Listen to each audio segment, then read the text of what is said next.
안녕하세요. 즐거운 순간의 박대선입니다. 오늘 소개해드릴 책은 결국 이기는 힘입니다. 이 책의 저자인 이지훈 교수는 지금은 세종대에서 학생들을 가르치고 있지만 원래 조선일보 기자였어요.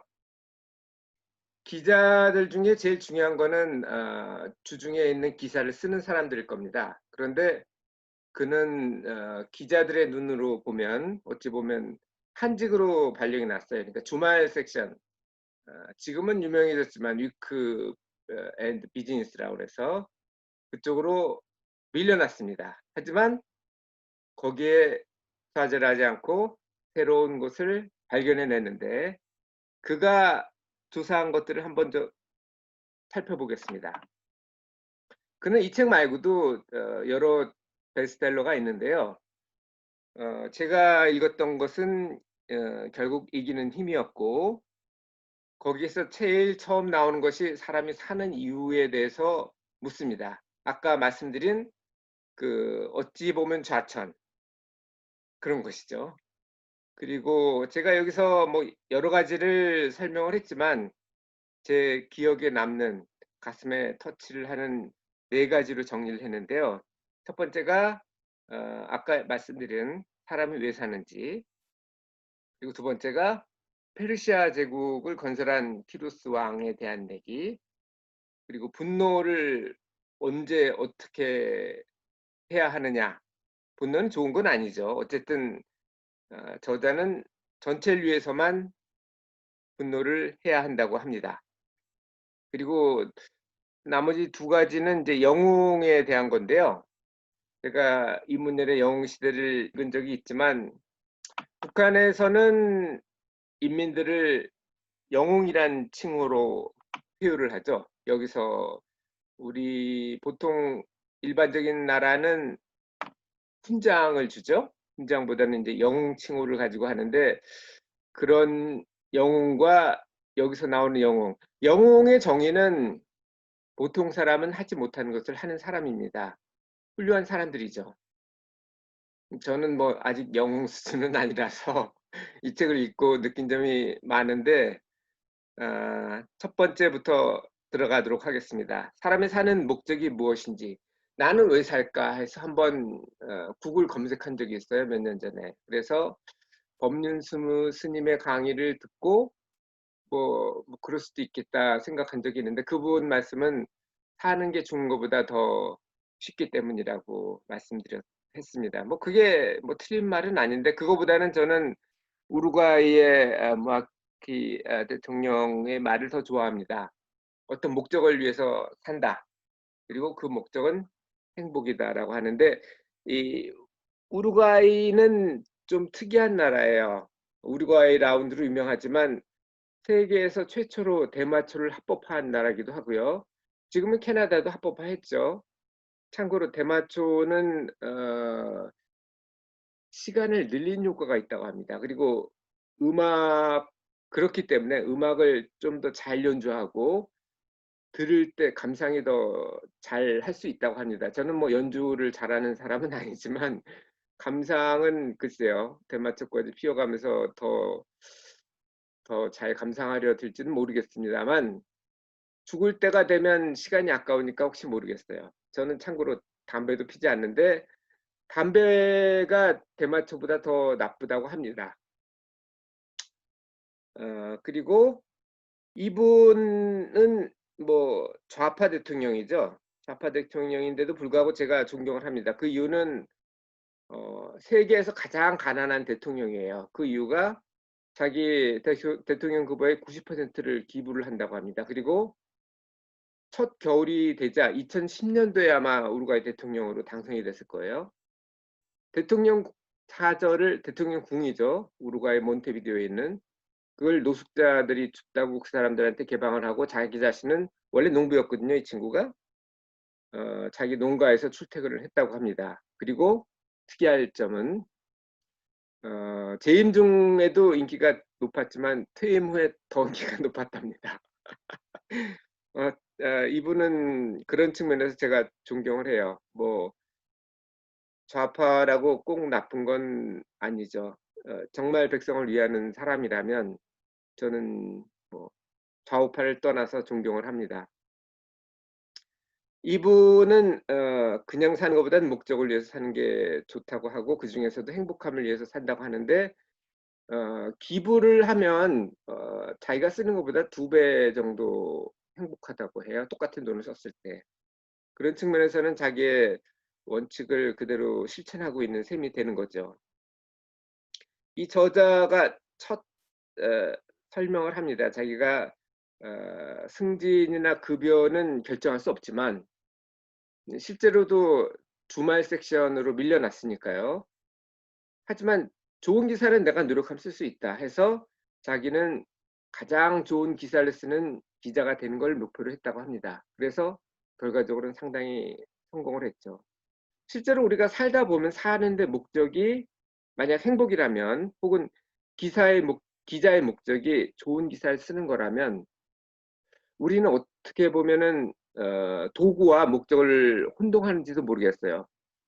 행복을 위해서 사는 게 아니고 행복을 위해서 필요한 도구일 뿐인 돈을 위해서 산다든지 혹은 지위를 위해서 산다든지 승진이나 급여가 사실은 그런 얘기거든요. 그래서 이런 부분은 제가 처음 이 책을 읽기 시작했을 때 앞부분에 읽고 이 책은 좋은 책인 것 같다라고 생각을 했는데 끝까지 읽어보니까 정말 좋은 책이었습니다. 여러분도 꼭 읽어보시기를 권유드리고요. 두 번째는 이제 키루스 왕자죠. 아버지 부왕으로부터 교육을 받습니다. 참고로 키루스는 세계 최초의 본격적인 제국을 건설한 페르시아 왕조를 어찌 보면 실질적으로 건설한 사람인데요. 알렉산더 대왕이 많이 알려져 있지만 오히려 알렉산더 대왕보다 더 훌륭한 사람입니다. 그 이유는 키루스 대왕은 최소한 수백 년 동안 페르시아 왕조를 수백 년 동안 이어지는 페르시아 왕조를 구축했지만 알렉산더 같은 경우는 젊은 나이에 죽고 바로 제국이 해체가 되죠. 4개로. 그래서 이란이 원래 페르시아 후손이죠. 아리안족의 후손이라고 하는데 그 사람들한테 물면은 다리우스는 아마 들어보셨을 겁니다. 아마 아테네하고 전쟁을 했던 왕 중에 하나죠. 아테네와 전쟁을 했던 다리우스 대왕보다 키루스 대왕을 더 존경한다고 합니다. 우리나라식으로 얘기하면 세종대왕과 그 이후에 무슨 또 대왕 이렇게 나눌 수가 있겠죠. 이 인류의 문명은 4대라고 배웠습니다. 우리가 처음 배울 때는. 그런데 실제로는 동시다발적으로 발생했고 최소한 2개 이상의 고대 문명이 발생을 했대요. 기존의 4대 문명 말고도 그 안데스 지역에서 있었던 와카 문명, 페루 쪽이죠. 그리고 멕시코, 과테말라 지역에 있었던 메소아메리카 문명이 있었다고 합니다.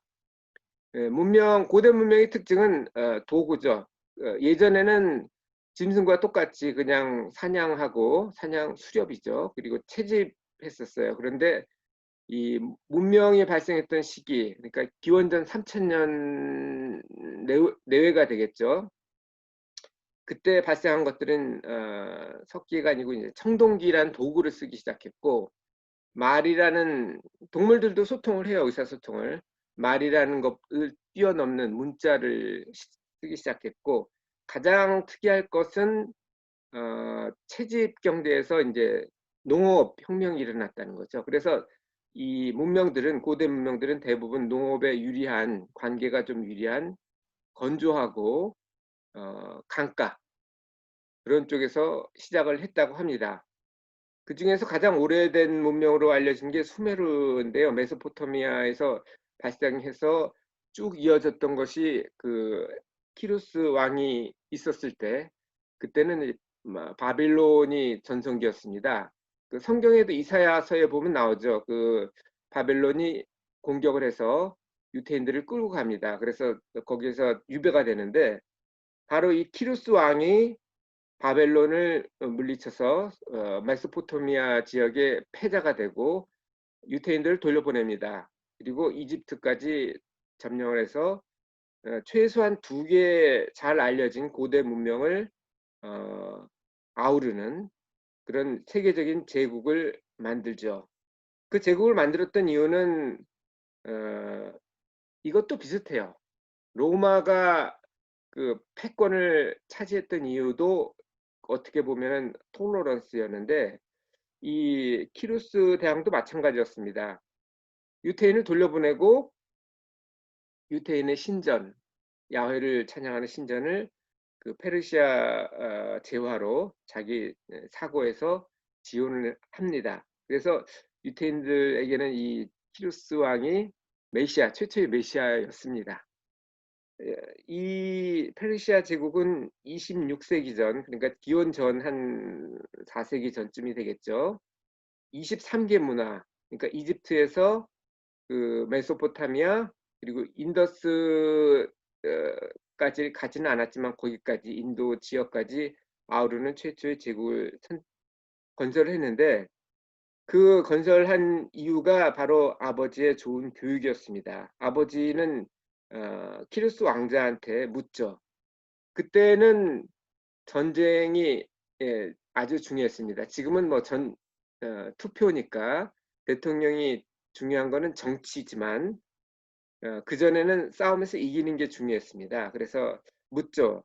아들아, 전쟁에서 이기는 게 중요한 것이 무엇이냐 했을 때 키루스는 아직 그때는 어렸으니까 전술이라고 대답을 했지만 아버지는 얘기를 하죠. 신뢰라고. 이거는 제가 벌써 3번째 얘기를 하는데요. 논어의 완회 편에서도 신뢰가 가장 중요하다고 공자께서 말씀을 하셨고 그리고 또 여기 말고 최근에 제가 봤던 영화 그 라스트 캐슬, 제가 영화도 좋아하긴 하는데 저보다 영화는 훨씬 더 잘하는 사람들이 많기 때문에 영화 리뷰할 생각은 없습니다만 거기도 보면은 그 군법 위반으로 군 형무소에 수감된 삼성 장군이 대령 형무소장이죠. 형무소장은 그때 지위와 그 자원이 있었죠. 부하들이 있었고 무기가 있었고 그런데도 불구하고 이 삼성 장군은 자기가 가지고 있는 경험과 그리고 동료 죄수죠. 그때는 상하가 없어요. 계급이 없습니다. 서로 경례도 못하게 돼 있었어요. 그 형무소 안에서는 를 통해서 그 형무소장을 제압합니다. 물론 기본적으로는 형무소장이 인권 유린을 했어요. 그리고 그 사람들은 죄수들은 구심점이 필요했고 그 신뢰를 가지고 상당히 잘 씁니다.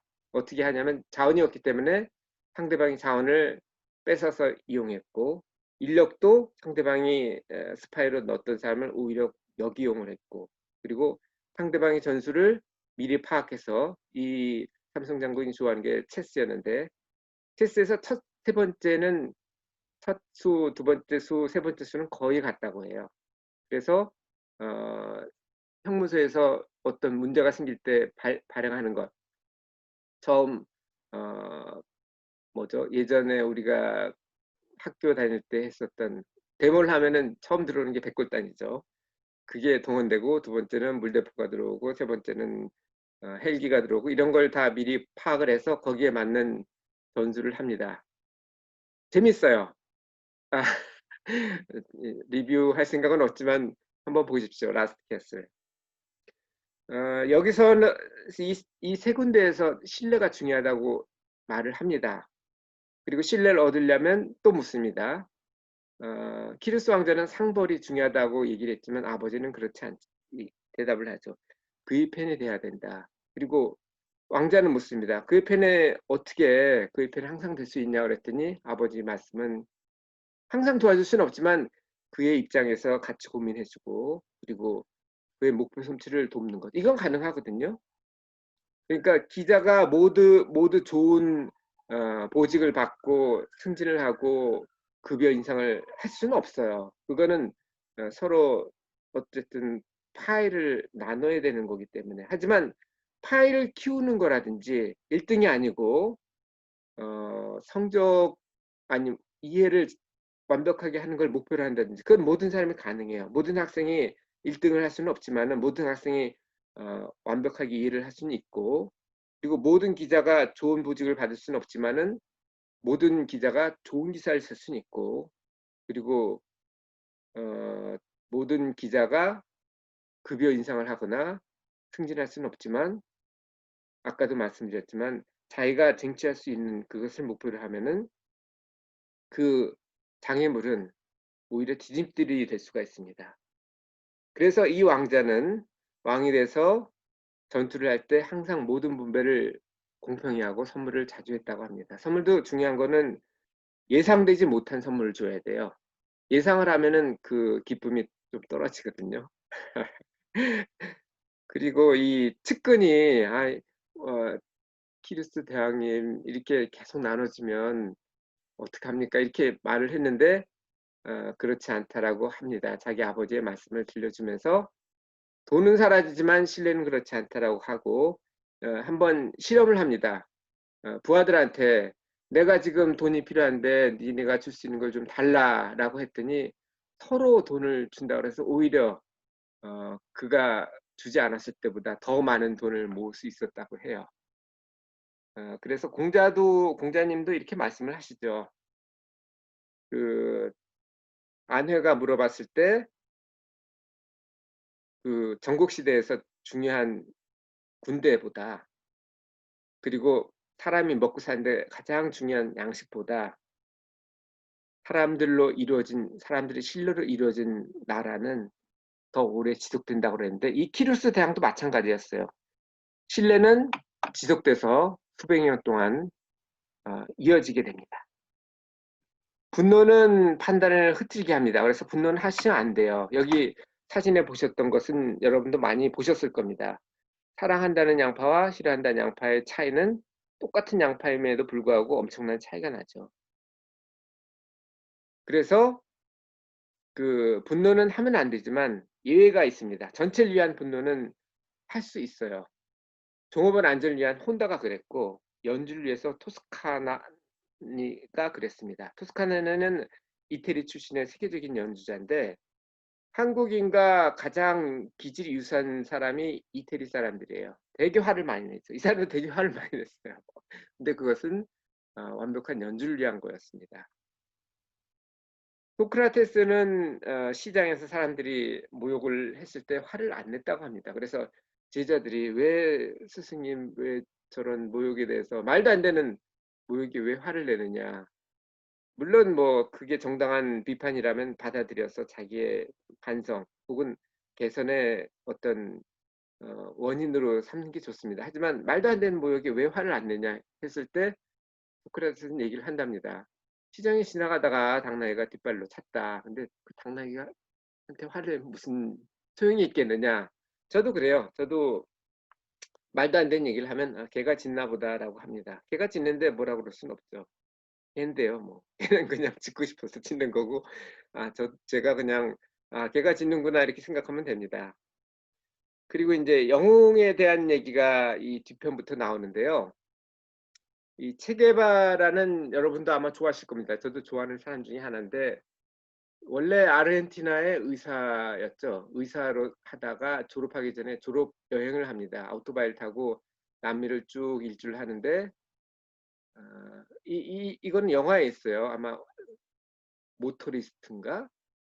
뭐 그런 게 있는데 제 기억은 정확히 제목은 기억 안 나고 그런 영화가 있다는 건 알고 제가 봤습니다. 그 사람의 책도 읽었고 영화도 봤는데, 그 영화 재개발하는 그 영화를 통해서, 여행을 통해서 영화를 보면 쭉 돌다가 그 남미 민중들이 불행한 일상들을 보고 혁명에 투신을 합니다. 그래서 카스트로하고 쿠바에 가서 결국은 친미 정권을 정복을 시키죠. 그래서 카스트로는 수상이 되고 체게바라는 중앙은행장이 되고 많은 일을 합니다. 지금도 쿠바는 의료비가 무료인데요. 그거는 체게바라 작품이에요. 하지만 그 쿠데타 뭐죠? 게릴라로서의 역할과 지배 층으로서의 역할은 또 다른데, 카스트로는 그 자리에 안주를 하고요. 체게바라는 나한테 더 필요한 것이 있을 거야. 그래서 아프리카에 가서 이런 쿠데타를 지휘하기도 하고, 결국은 중미 쪽에서 어디였죠? 그 제일 가난한 볼리비아에서 미군의 지원을 받는 정부군에 체포돼서 어, 총살을 당하죠. 저는 아마 체게바라보다는 카스트로에게 좀 가까울 것 같습니다. 그리고 마지막으로 이제 영웅은 일을 하고도 욕먹는 각오가 돼 있어야 된다라고 알렉산더 대왕이 아까도 잠깐 말씀드렸죠. 말씀을 했다는데 이것도 마찬가지입니다. 저도 아직 영웅 수준은 아니라 저는 일을 하고 욕먹을 것 같으면 아예 안 하거든요. 근데 영웅은 영웅인 것 같습니다. 해야 될 일을 하면 욕을 먹더라도 일을 해야 된다. 이게 알렉산더 대왕의 말입니다. 제가 좋아하는 분 중에 하나는 정주영 회장인데요. 이분이 쓴 책을 읽었습니다. 실은 있어도 실패는 없다. 이분을 제가 좋아하는 이유 중에 하나는 무일푼에서 시작했어요. 이병철 회장하고는 좀 다르죠. 이병철 회장은 좀 가난하지 않았었으니까. 이분은 소판돈을 어찌 보면 훔친 거죠. 아버지 소였으니까. 와서 거의 맨주먹으로 현대그룹이라는 재계 1, 2였죠. 지금은 쪼개져 가지고 좀 그렇지만 그걸 만들고 여러 가지 얘기를 했는데 검소했습니다. 그것도 제가 좋아하고요. 그리고 자녀들에게 그 혼맥을 통한 이런 걸 원하지 않고 네가 원하는 사람하고 결혼해라. 이래서 제가 좋아하는데 실연에 대한 것은 우리가 줄일 수는 있지만 피할 수는 없어요. 그래서 차라리 그 피하는데 시간을 들이는 것보다는 그 정면으로 돌파하는데 더 시간을 두는 게 더 좋지 않나 하는 거를 마지막에서 영웅의 시련을 디딤돌로 한다고 그러는데 저도 아까도 말씀드렸지만 영웅 수준은 아니고 시련을 디딤돌로 하지는 않지만 저는 기도를 합니다. 저는 뭐 종교는 없다고 생각을 해요. 하지만 아인슈타인처럼 아인슈타인도 유대인이긴 했지만 유대교를 믿지는 않았어요. 하지만 우주를 믿었죠. 저는 이렇게 생각합니다. 그 똑같은 우주의 원리가 있는데 그거를 어떤 지역에서는 야훼라고 부르고 유태인들이었죠. 어떤 사람들은 알라라고 부르고 어떤 사람은 가시라고 불렀을 뿐이라고 생각합니다. 똑같은 신인데 그냥 장님이 코끼리를 만지듯이 서로 다르게 보는 거죠. 그래서 저는 기도를 하지만 저도 시련을 뭐 예수님처럼 시련을 뭐 없애달라고 하지는 않습니다. 하지만 그 시련을 겪을 용기와 지혜를 주세요라고 기도를 하는데 학생들에게도 그래요. 시험을 피할 수는 없어요. 시험은 필요해요. 하지만 이 시험을 정면 극복하는 방법은 이겁니다.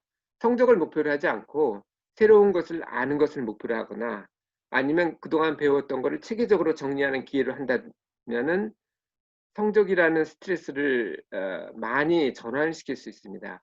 스트레스 자체는 나쁜 게 아니에요. 스트레스 자체는 인류가 생존하게 된 기본적인 것이고 학생들의 경우는 공부를 할 수 있게 스트레스가 없다면 공부를 안 하겠죠. 그런 만드는 거지만 너무 크면 또 문제가 되죠.